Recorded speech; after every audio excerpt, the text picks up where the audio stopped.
Qu'est-ce que la musicothérapie? La musicothérapie est une forme de psychothérapie ou de rééducation d'aide psychomusicale. Elle n'est pas une invention liée à la vogue des médecines douces. Elle a toujours existé. Ce qui est nouveau, c'est l'importance qu'elle a prise de façon officielle dans notre panoplie de soins.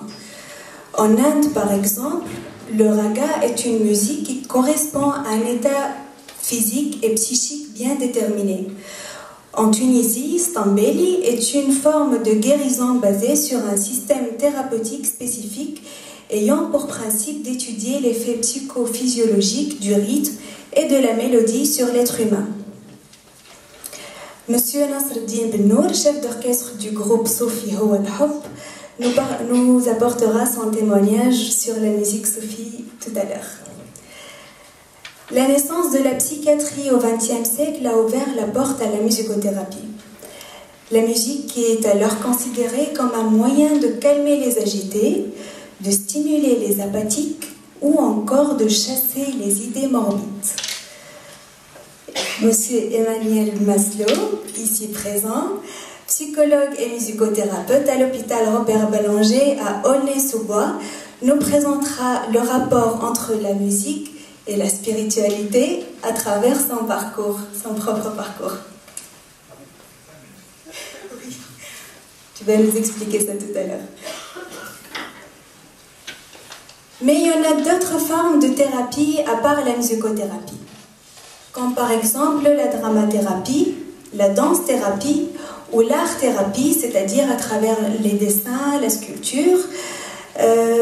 Madame Imen Jammeli, ici présente, art-thérapeute, première art-thérapeute tunisienne, venue spécialement de Lyon, va nous présenter c'est quoi l'art-thérapie à partir d'une mise en pratique à travers un atelier qu'elle va vous appliquer, avec votre permission bien sûr, intitulé « Le syndrome de la feuille blanche ». Elle va aussi nous présenter quelques études de cas. Voilà, j'ai fait toutes les présentations. Mais maintenant, chers présents, je vous invite à prendre conscience de vos oreilles, à libérer vos pensées et vivre ce moment présent avec votre attention complète. Car vous allez partir loin, voyager dans l'histoire, se poser des questions pour une première fois. Nos chers invités vous seront guides. À tout à l'heure. Qu'est-ce que ça signifie, cet hôpital psychiatrique à Zider? Ça signifie que 82% à 85% des patients étaient des malades psychotiques et 52% des patients étaient schizophrènes, c'est-à-dire la forme paradigmatique, c'est le paradigme de la souffrance et de l'ébranlement du fondement de la personnalité.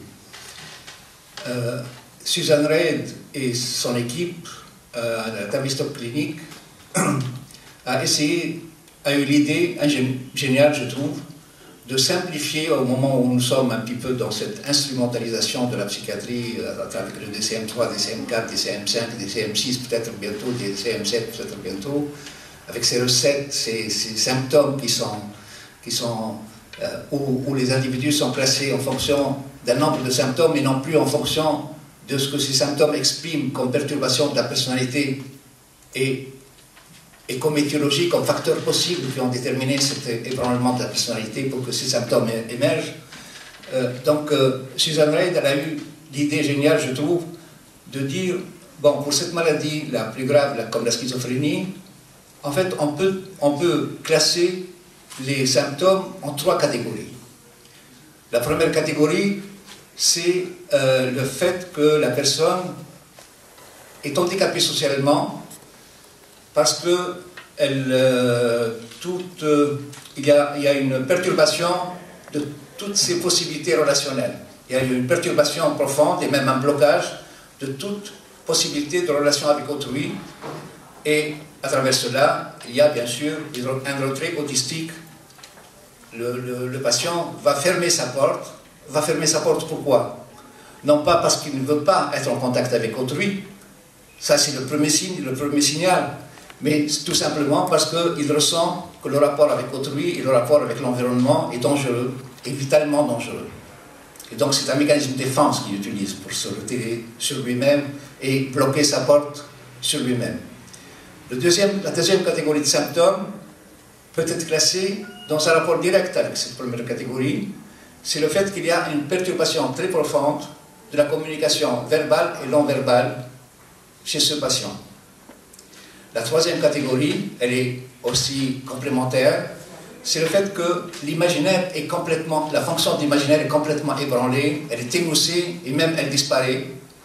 C'est ce qui fait que l'expression qu'on peut voir chez ce patient, chez ce genre de patient, est souvent est une expression de gestes stéréotypés, de paroles stéréotypées. Il n'y a plus de vie imaginaire dans le sens où il ne peut pas jouer un rôle et dire je fais comme si, comme si. Certains parmi les soignants disaient au départ, on n'était pas encore à l'asile, quand on transforme une institution, on la transforme avec le groupe, on ne la transforme pas contre le groupe. Donc au départ, il y avait des gens qui disaient, vous voyez, on ne peut pas faire de la bonne psychiatrie avec des malades comme celui-là, c'est fini ce malade-là. Il faudrait le mettre dans un asile ailleurs et qu'on devienne un hôpital qui travaille sérieusement qu'un hôpital. Et puis, de toutes les façons, vous voyez que même quand il est dans cet état-là comme un légume, il risque aussi d'être dangereux. Regardez comme il est agressif même vis-à-vis du matériel. Alors, d'autres parmi l'équipe ont dit, mais quand même, qu'est-ce qui fait qu'il déchire le matelas, les bordures du matelas, mais pour s'y lever? Il faut quand même se poser la question. S'il c'était pour une violence pour déchirer le matelas, il déchirait le matelas en petits morceaux. Or, il s'y lève. Qu'est-ce qu'il fait? Alors, c'est qu'il y a quelque chose d'autre.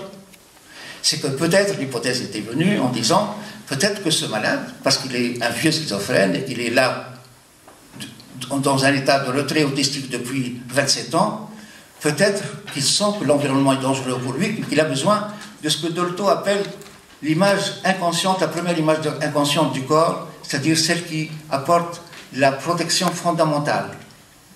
La protection fondamentale, c'est cette enveloppe contenante de la maman quand on est dans l'utérus, et puis après, quand on est pris, de telle sorte que le corps de la maman puisse servir d'enveloppe pour l'enfant, et comme le dit très justement Joyce McDougall, c'est comme ça que l'inconscient de la maman peut porter l'inconscient et inscrire l'inconscient,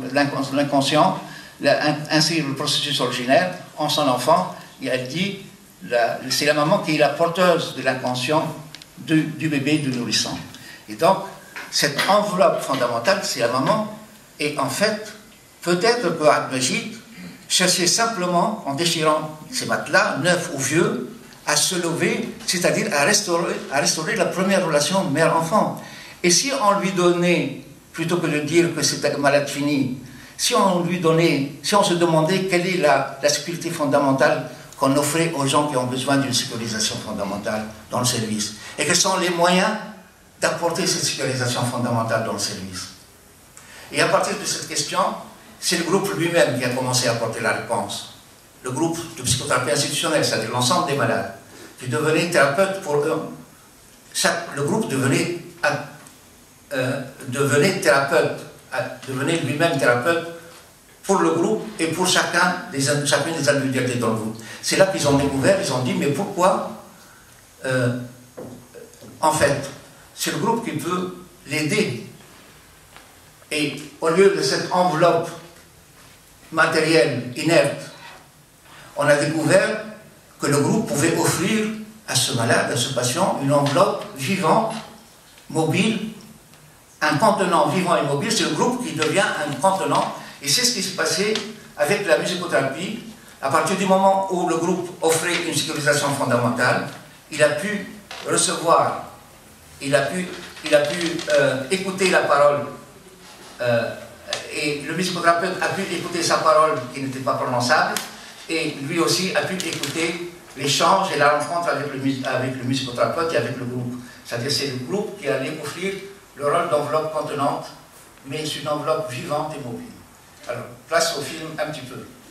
Et c'est intéressant parce que ce patient, la première chanson, c'est la chanson que vous allez écouter à l'entrée du film, Il y a Dunya Gharami, ce monsieur qui est quand même resté pendant 27 ans dans un état de légumes. Il dit, la première chanson qu'il commence à chanter, c'était Il y a Dunya Gharami, une chanson d'Abdul Wahab, un morceau de chanson, un fragment de chanson d'Abdul Wahab. Il y a Dunya Gharami, il y a Dam'i Ibtisami, Mahma kanat alami, ana bahibbak ya Dunya. Au monde à moi, toi que j'adore, je le traduis comme ça, il y a Dam'i Ibtisami, ô mes larmes, ô mon sourire, ô mes larmes, ô mon sourire, Mahma kanat alami, quelles que furent mes douleurs et ma souffrance, je t'adore, ô vie. Bien sûr. Traditionnel.